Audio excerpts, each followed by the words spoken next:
c'est vrai qu'après cette première partie, moi, ce qui m'habite comme sentiment, c'est ce sentiment que ce qui était vrai il y a 20 ans est encore tout aussi vrai aujourd'hui, 20 ans plus tard.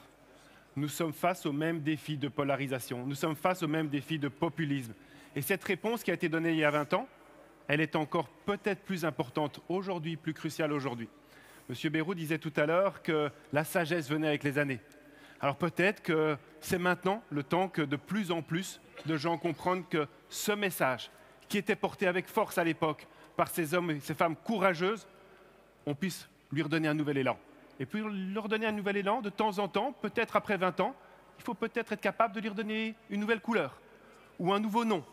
Et pour ce faire, je tiens à inviter Sandro Gozzi et Monsieur Bayrou, si vous voulez bien venir sur scène, pour que l'on puisse découvrir aussi ce nouveau nom et cette nouvelle couleur que nous voulons donner au Parti démocrate européen.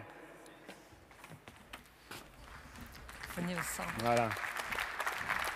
Venez ici peut-être. Je vous propose de découvrir maintenant le nouveau logo. Vous pouvez vous installer, installez-vous, vous êtes chez vous, Et je vous propose peut-être si on peut en vidéo d'abord découvrir le nouveau logo. Derrière vous.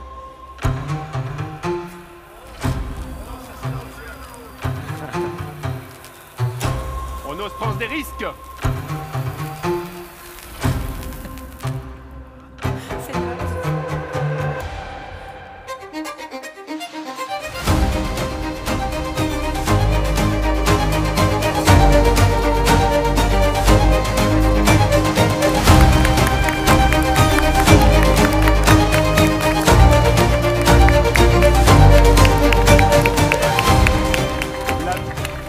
La même racine, la même énergie, les mêmes valeurs, mais avec un look remodernisé, une couleur dynamique. Sandro, peut-être un petit mot sur pourquoi ce orange, pourquoi démocrate de cette manière-là? Qu'est-ce qui vous a poussé à faire ce changement?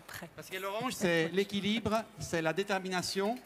Et parce que 20 ans après, les raisons qui nous ont rassemblés à démarrer cette aventure sont encore plus vraies, sont encore plus fortes, et donc ils ont besoin des couleurs encore plus vraies et encore plus fortes. François Bayrou, ce nouveau logo, ce nouveau souffle, ce renouveau, c'est l'élan qu'il fallait face aux défis de l'Europe? D'abord, souvenons-nous que c'était aussi l'orange, la couleur en Ukraine. Oui. Alors, nous avions choisi l'orange avant, mais on a tout à l'heure vu Marielle de Sarnez sur les images, avec toute son énergie et sa beauté. Et c'est elle qui nous a représentés au moment de la révolution orange en Ukraine. Elle était tout le temps passionnée. Et donc, évidemment, l'orange, c'est pas seulement pour nous une couleur marketing. Mais c'est une couleur de fondation. Vous savez, le rouge, on sait quelle couleur c'était. Le noir, on sait quelle couleur c'était. Le jaune, c'était la couleur des libéraux. Et quand nous avons choisi cet engagement-là.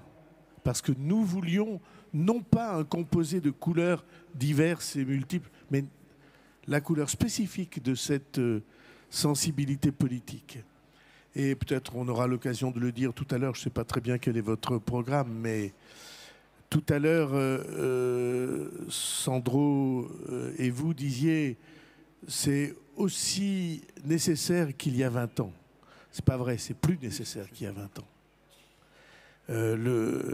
Il y a 20 ans, au fond, l'Europe était assez paisible. Il y avait des pays stables.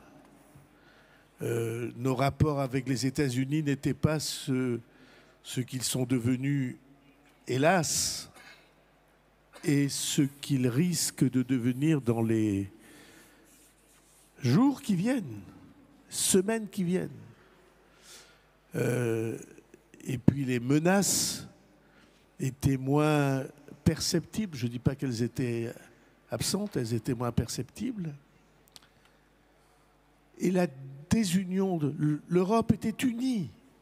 assez unis, relativement unis.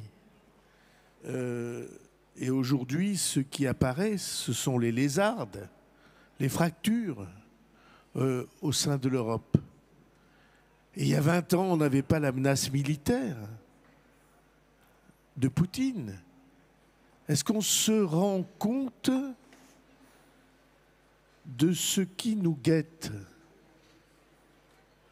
Vous êtes dans une chaînée son arsenal et songez à ce que serait notre situation si les États-Unis, comme ils le disent, promettent, se désengagent. Donc la situation aujourd'hui est infiniment plus grave, plus inquiétante, plus urgente, plus exigeante qu'il y a 20 ans. Et donc notre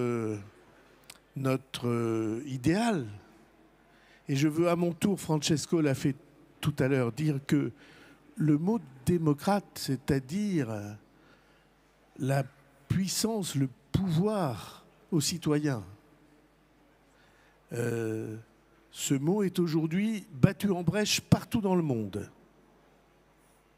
Et nous en défendons le principe, c'est-à-dire pas des pouvoirs qui ont des sujets qui obéissent, mais le partage de la responsabilité